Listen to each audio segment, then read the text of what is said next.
Right, Mark. So, what I said I'd show you today is a way of doing chords that suits a semi-overdriven electric guitar a little bit better, right? So the reason it's a little bit better is because it only has the notes that you actually need, right? So let's say, and we'll use Starman as an example, just because we've been looking at that. So let's say. Not that you necessarily would, but let's say you wanted to rock it up a little bit, right? So you can hear. So I've got so that's just the overdrive pedal on there. That I'm not in the distortion channel or anything like that. So it's quite a bit of distortion, but nothing crazy. So you might just play it the way you would on the acoustic, right? So G minor, F major, C.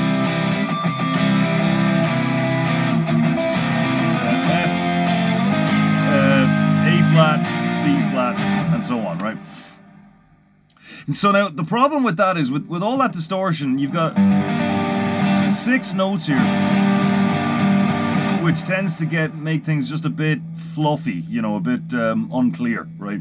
So, and particularly if you already have a bass player taking care of this stuff down here, then it might be the case that you're only adding clutter by you playing that note as well, right? So what I'm going to show you is we'll just use G for all of these examples, and then we'll go into the verse of Starman to put it into kind of a practical use. So we're just going to use the 4th, 3rd, and 2nd strings for all of these, right? And we're going to define these shapes by where the root note is, which string has the root note, right?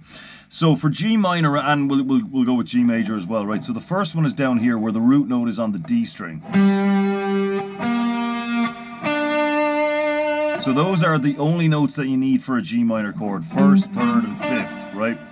And so the way we're going to play it is just like this, right? So we're going to bar under here. So that way you can put pressure down on the 4th, 3rd, and 2nd strings, but not quite reach the 1st string, okay? So they're much snappier, they're much more, the whole mix sounds a lot tighter when you do the chords like this, as opposed to... Now, I know on its own, the bigger chord probably sounds a little bit better, but the problem is when you put it into a mix where you already have a bass player and all of that kind of stuff, then it goes from sounding bigger to just sounding a bit messy, right?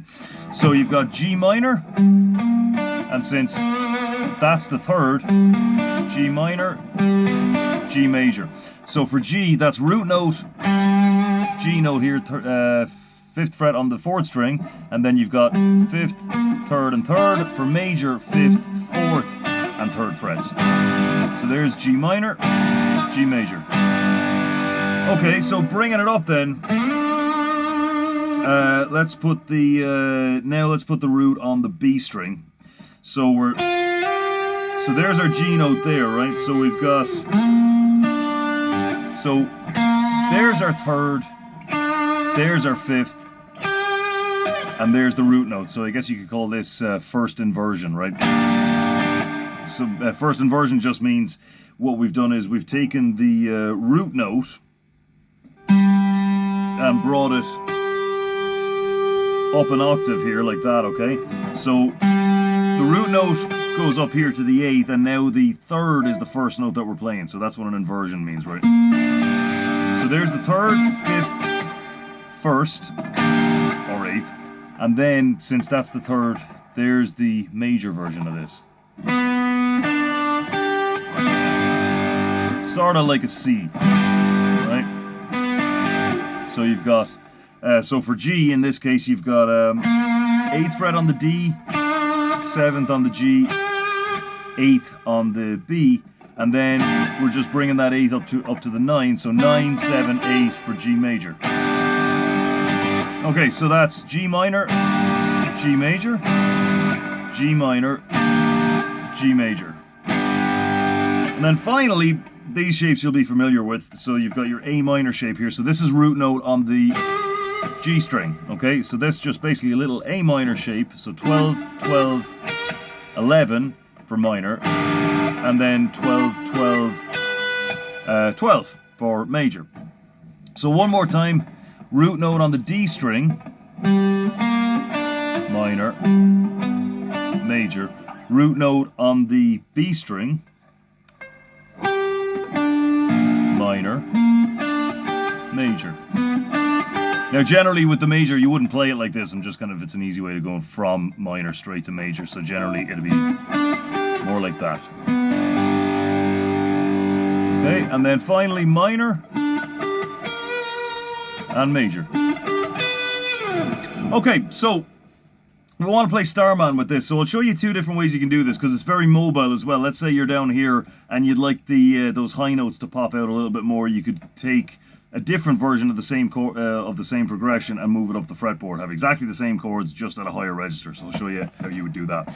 Okay, so G minor, we'll take it like this first on the low end. So we're going.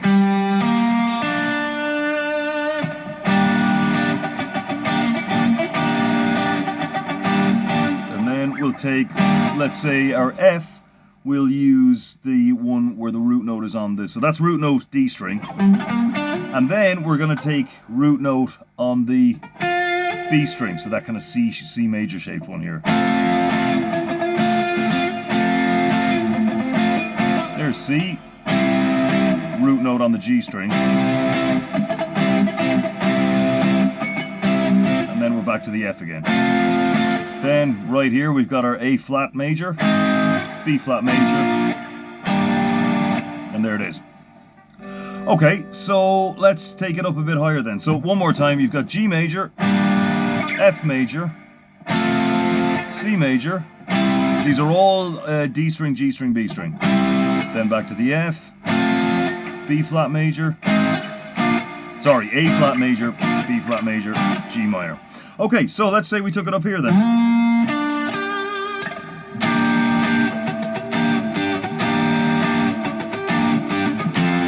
So we can go G minor here, so that's 8, 7, 8. F major here, 10, 10, 10. Root note on the G string. So here we got root note on the B string, root note on the G string here for the F. So this is 10, 10, 10. And then there's the C, 10, 9, 8. Root note on the D string. And then we're back to the F. And then we've got for A flat, root note on the B string, B flat, and then back to G minor. So G minor, F, no, F. There's the C, back to the F, and then we've got the A flat major, B flat major. Okay, so let's just take one more random chord progression here. We'll do it a couple of different ways. So let's say something really simple, like you've got A minor, C, E minor,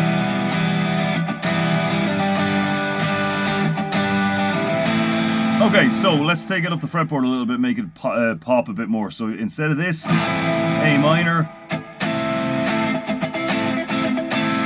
See the way just the notes of that carry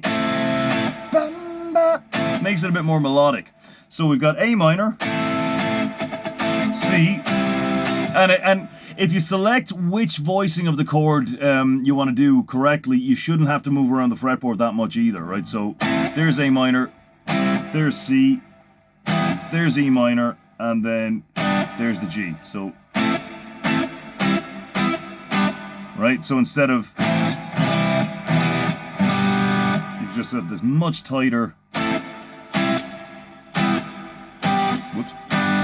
Okay, so just to go through that, and then we'll do this one more time further up the fretboard. So you got, there's the A minor root note on the D string. There's the C root note on the G string. There's the E minor root note on the B string. G major root note on the D string. Okay, let's take that up a bit then. So let's say we start off A minor root note on the B string. C major, root note on the D string. E minor, root note on the G string. And then G major, root note on the B string.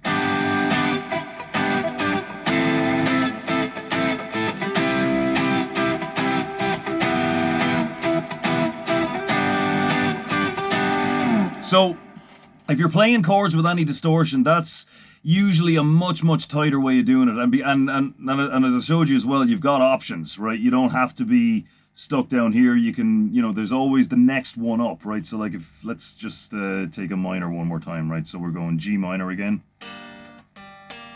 The next one up is the one where the root note is on the B string, that's here. So there's G minor. There it is. And there it is on root note on the G string. So you can pick any one of those, and you can do that for any chord. So, and you can, they're pretty cool to drag around as well. Let's say you want G minor, C minor, chords 1, chord of 4, right? So instead of... And as I said, the big chords will sound better on their own. This is for when you're in a mix, right?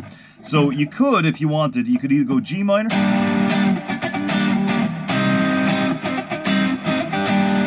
or you could just drag them around. They sound pretty cool when you do that too. So something like...